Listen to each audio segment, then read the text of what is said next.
Shalom sahabatku yang terkasih dan sehati dalam Yesus Kristus. Jumpa lagi kita pada kesempatan kali ini. Mari kita siapkan diri dan hati kita untuk menjadikannya layak menyambut Tuhan, supaya kita bisa menjadi garam dan terang dalam kehidupan ini. Tentunya dengan bersama kita resapi Renungan Sabda Pendalaman Iman presented by BPK PKK KAJ. Bacaan dari Injil Markus bab 10 ayat 32 sampai 45. Yesus dan murid-muridnya sedang dalam perjalanan ke Yerusalem dan Yesus berjalan di depan. Murid-murid merasa cemas dan juga orang-orang yang mengikuti dia dari belakang merasa takut. Sekali lagi Yesus memanggil ke-12 muridnya dan ia mulai mengatakan kepada mereka apa yang akan terjadi atas dirinya. Sekarang kita pergi ke Yerusalem dan Anak Manusia akan diserahkan kepada imam-imam kepala dan ahli-ahli Taurat, dan mereka akan menjatuhkan hukuman mati kepadanya. Mereka akan menyerahkan dia kepada bangsa-bangsa lain, dan ia akan diolok-olok, diludahi, dicambuk, dan dibunuh. Tetapi sesudah 3 hari, ia akan bangkit. Lalu Yakobus dan Yohanes, anak-anak Zebedeus, mendekati Yesus dan berkata kepadanya, "Guru, kami harap engkau melakukan apapun yang kami minta dari engkau." Jawabnya kepada mereka, "Apa yang kamu kehendaki ku perbuat bagimu?" Lalu kata mereka, "Perkenankanlah kami duduk dalam kemuliaan-Mu kelak, yang seorang di sebelah kananmu dan yang seorang lagi di sebelah kirimu." Tetapi kata Yesus kepada mereka, "Kamu tidak tahu apa yang kamu minta. Dapatkah kamu meminum cawan yang harus kuminum, atau dibaptis dengan baptisan yang harus kuterima?" Jawab mereka, "Kami dapat." Yesus berkata kepada mereka, "Memang kamu akan meminum cawan yang harus kuminum dan akan dibaptis dengan baptisan yang harus kuterima. Tetapi hal duduk di sebelah kananku atau di sebelah kiriku, aku tidak berhak memberikannya. Itu akan diberikan kepada orang-orang yang baginya hal itu telah disediakan." Mendengar itu, ke-10 murid yang lain menjadi marah kepada Yakobus dan Yohanes. Lalu Yesus memanggil mereka dan berkata, "Kamu tahu bahwa mereka yang diakui sebagai pemerintah bangsa-bangsa bertindak sebagai tuan atas rakyatnya, dan para pembesarnya bertindak sewenang-wenang atas mereka. Tidaklah demikian di antara kamu. Siapa saja yang ingin menjadi besar di antara kamu, hendaklah ia menjadi pelayanmu. Dan siapa saja yang ingin menjadi yang pertama di antara kamu, hendaklah ia menjadi hamba untuk semuanya. Karena Anak Manusia juga datang bukan untuk dilayani, melainkan untuk melayani dan untuk memberikan nyawanya menjadi tebusan bagi banyak orang." Demikianlah Injil Tuhan. Shalom saudara-saudari terkasih di dalam Yesus Kristus. Saya Wida dari komunitas Kairos. Hari ini saya akan membawakan renungan dari Injil Markus bab 10 ayat 32 sampai 45. Di situ dikisahkan bahwa Yesus dan murid-muridnya sedang dalam perjalanan ke Yerusalem.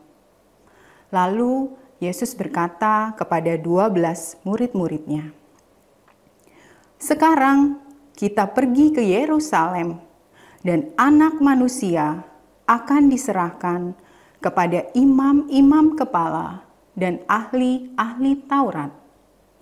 Di sini Yesus menubuatkan tentang penderitaan yang akan ia alami, bahwa Anak Manusia akan diserahkan kepada imam-imam kepala dan ahli-ahli Taurat.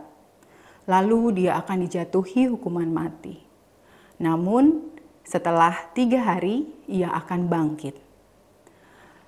Selanjutnya setelah Yesus berkata demikian, Yakobus dan Yohanes dua anak Zebedeus mendekati Yesus, lalu mereka berkata kepada Yesus.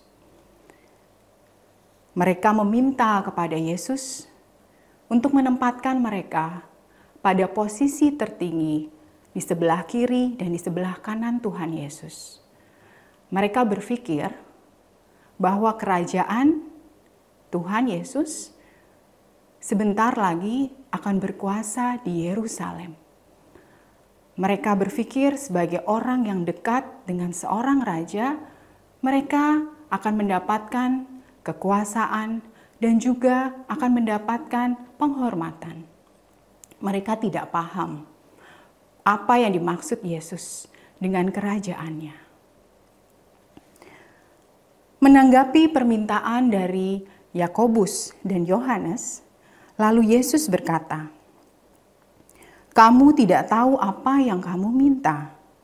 Dapatkah kamu meminum cawan yang kuminum atau dibaptis dengan baptisan yang kuterima?" Lalu Yakobus dan Yohanes menjawab, "Ya, kami dapat." Mereka tidak paham apa yang dimaksud dengan pernyataan dari Yesus. Cawan di sini melambangkan penderitaan dan juga kematian yang akan dialami oleh Tuhan Yesus. Kita ingat bahwa ketika Yesus berdoa di Taman Getsemani, Yesus memohon kepada Bapa agar Bapa mengambil cawan dari hadapannya. Cawan di sini berarti penderitaan.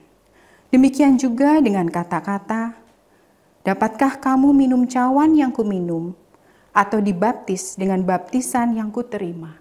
Baptisan di sini juga melambangkan kita dicelupkan ke dalam kesusahan, dalam penderitaan. Sehingga kata cawan dan baptisan di sini berarti adalah penderitaan yang sebentar lagi akan Yesus terima dan juga nanti akan diterima oleh murid-murid Yesus. Namun saat ini murid-murid Yesus belum memahaminya.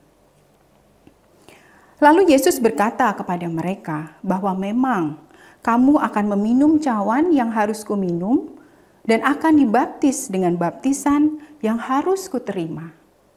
Namun hal duduk di sebelah kananku atau di sebelah kiriku, aku tidak berhak memberikannya. Walaupun sudah mengalami penderitaan, itu tidak menjadi satu jaminan bahwa kita akan mendapatkan posisi di sebelah kiri dan sebelah kanan Tuhan Yesus, mendapatkan posisi tertinggi. Karena itu merupakan wewenang dan hak, merupakan anugerah yang diberikan oleh Allah Bapa. Yesus melihat bahwa baik Yohanes, Yakobus, dan 10 murid-muridnya masih memikirkan tentang hal duniawi, mengenai posisi tertinggi, bersaing untuk mendapatkan posisi-posisi tertentu. Dan untuk menanggapi hal ini, Yesus memberikan pengajaran kepada mereka. Yesus berkata, "Siapa saja yang ingin menjadi besar di antara kamu, hendaklah ia menjadi pelayanmu. Siapa saja yang ingin menjadi yang pertama di antara kamu, hendaklah ia menjadi hamba untuk semuanya." Untuk menjadi besar, Yesus mengharapkan kita menjadi pelayan, menjadi hamba, bukan menjadi penguasa yang sewenang-wenang. Yesus adalah teladan sebagai seorang pelayan. Hal ini dikemukakan dalam ayat 45.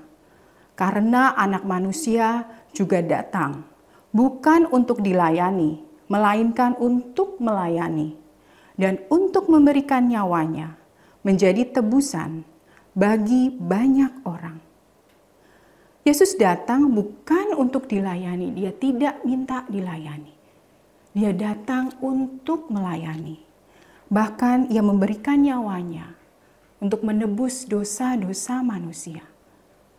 Hal ini juga diteguhkan dalam 1 Petrus 1 ayat 18 dan 19. Di situ disebutkan bahwa kita telah ditebus bukan dengan barang fana, bukan pula dengan perak dan emas, tapi dengan darah yang mahal, yaitu darah Kristus.